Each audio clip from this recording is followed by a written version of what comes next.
Hey guys, NESComplex here. Welcome to my top 20 favorite Super Nintendo games of all time. Now, why did I pick 20 instead of a top 10? I figured that with 20 games, that there's a much greater chance that you're going to hear about some games you've never played before, and maybe you'll be curious enough to pick them up. Secondly, as I was doing this, how do you come up with a top 20 list? How do you decide what game is number 15 and number 18? Well, what I did is I came up with 4 categories: presentation, nostalgia, game design, and lasting appeal. And I rated the games, and I came up with top scores, and I was able to sort them this way. And it gave me a much better idea to work from as I built my top 20 list. So, this is my list. I'm sure that if you had a list, it may be completely different. You may disagree with me, you may think I'm crazy, but at the very least, maybe you'll find some games that you've never played before, and you'll want to try them out. So anyway, I hope you enjoy it. Let's go.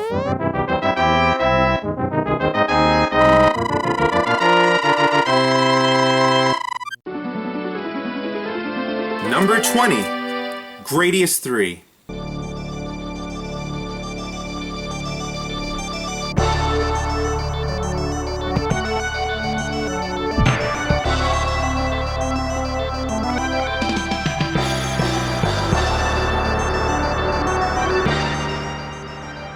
I love shoot-'em-ups, but what sets Gradius 3 apart is that it has my all-time favorite shoot-'em-up power-up. The little ball of fire that mimics your every move and copies your every attack. The option. Now in this game you're going to find yourself hunting for enemies that are going to give you these power-ups. Constant conflict, constant reward, and if you manage to get fully powered up with multiple options and force fields and lasers and missiles or double shot, you feel unstoppable. This is my addiction with Gradius 3, and this is why it's number 20 on my list. Number 19, Super Castlevania 4.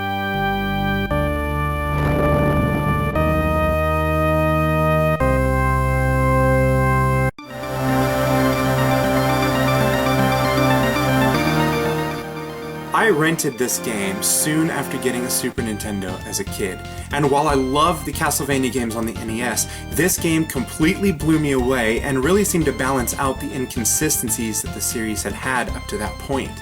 But more than that, Super Castlevania 4 took everything to the next level. Larger sprites, more haunting music, diagonal whip strikes, swinging with your whip, Mode 7 rotation effects. This game is amazing, and that's why it's number 19 on my list. Number 18, Earthbound.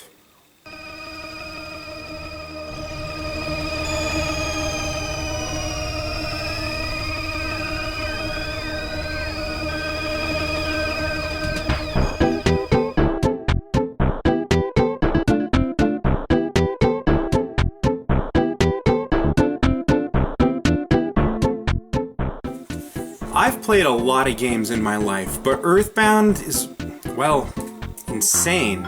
It is a turn-based RPG, but beyond that, nothing else is like it. It has an art style of cartoony figures and an acid trip backgrounds during battle sequences. It takes place during an alien invasion in the modern world of hamburgers and ATMs. In Earthbound, you'll fend off enemies like New Age retro hippies, abstract art, and manly fish's brother, and you'll be using weapons like baseball bats, fry pans, and yo-yos. Can anyone say fuzzy pickles? Yeah, this game is strange, and it seems like people either love it or hate it. I love it, and that's why it's number 18. Number 17, Illusion of Gaia.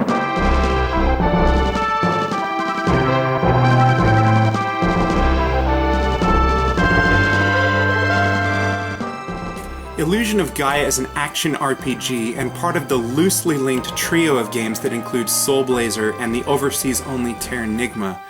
Now the action is fun, the character development is great, and the story managed to do something that few other games ever have. It made me sad, and if you've ever played Gaia, you probably know what I'm talking about.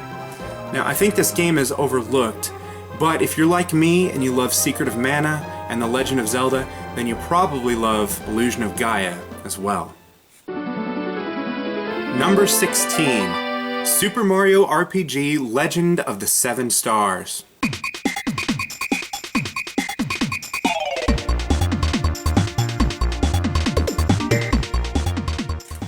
In May of 1996, Super Mario Bros. And Final Fantasy had a beautiful baby named Super Mario RPG: Legend of the Seven Stars.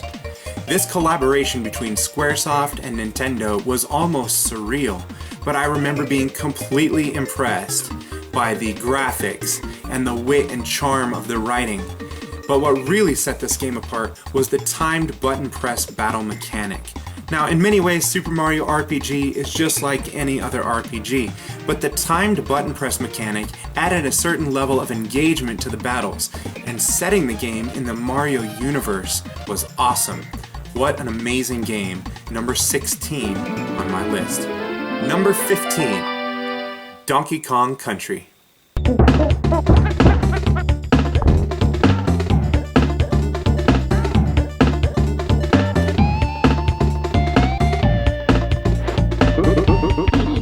I remember playing Donkey Kong Country for the first time and just staring at the screen, marveling at the beautiful pre-rendered 3D graphics.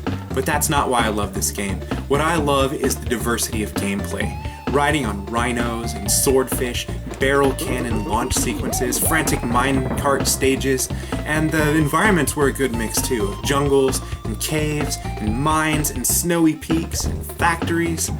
And while the sequels were great too, the original Donkey Kong Country is classic platforming gold.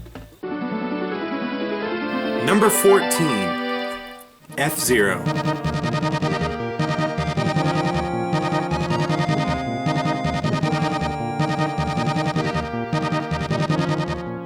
FZero was the third game we got for our Super Nintendo, and I quickly fell in love with the futuristic racing concept, the high speeds, the jumps, the boost, cornering with shoulder buttons, and the catchy tunes. Now, I was a Samurai Gora guy myself because I loved cruising at those insane top speeds, but the ability to choose from 4 truly unique cars was an awesome feature that I remember fondly. And I know there are other racers on the system, but for me, FZero will always be my favorite. Number 13, Tetris Attack.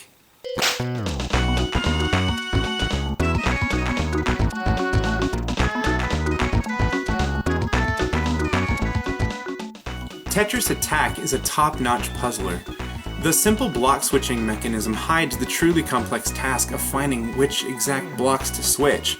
And it is possible to set up the board so that you can create some astounding chains and combos, but what makes this game great to me is the 2-player mode. This was the first puzzle game I played that rewarded your success by dropping junk on your opponent's board, and that was brilliant. My wife and I spent so many nights playing this game, and for that reason it'll hold a special place in my memories, at number 13 on my list. Number 12.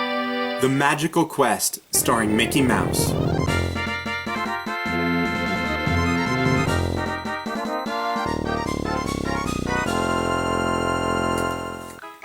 The day I got Magical Quest was also the day I beat it, and ever since then it's been a favorite. Sure, it's simple, and I'm sure nostalgia plays a big part in my appreciation, but look, the graphics are good. The magician costume, firefighter, and mountain climber costumes add some interesting gameplay variety, and I love the fact that there are hidden secrets all over the game. The game is awesome, but the story of Christmas of 1992 is what I remember most about this game. I wanted this game so bad, and my brother had just got a job at Target, so using his new income and his Target discount, he got me a game. I knew it was a game. I sized up the box and I looked at it, I felt it. I knew it was a game, so I peeled back the paper and I found Spider-Man X-Men Arcade's Revenge. What's really bad though is that I showed my disappointment. He knew I wasn't happy. How could I do that? Still, to this day, it bothers me that I did that. Here he was trying to do something nice and he was really happy to give me this game. I think it was $70 at the time. And I showed my disappointment. So that's just one of those memories, those guilty memories that haunt me to this day. Number 11, Secret of Mana.